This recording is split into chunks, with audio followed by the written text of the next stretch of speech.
Hi everyone, how are you? Good afternoon.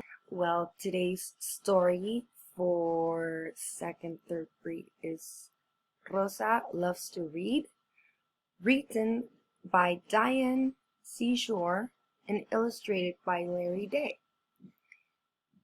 Today, what I ask of you in this story is to pay attention to the setting.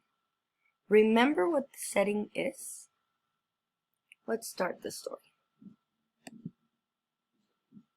Rosa Loves to Read, written by Diane Seashore, illustrated by Larry Day. Dogs bark. Feet stump. Rosa tries to read. Horns honk. Balloons pop. Rosa tries to read. Balls bounce. Hands clap. Doors slam. Lids crash. Rosa yells, "Quiet!" Toes tippy-toe, cats purr.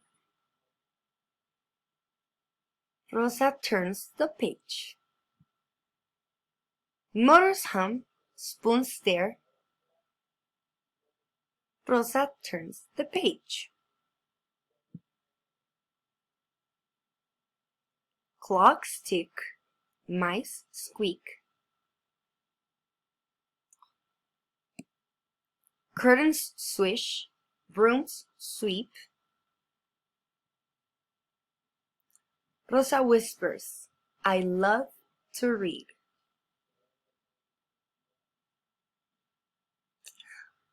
So, what do you think? What is the setting? That's what I would like to know today. What do you think about the setting? What is the setting? What did we learn? We know the character is Rosa. And I want to know the setting now. So I would like for you to upload a video saying if you like the book or not.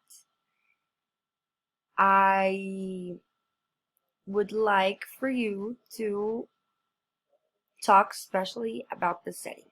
That's today's assignment. All right? See you tomorrow. I love you.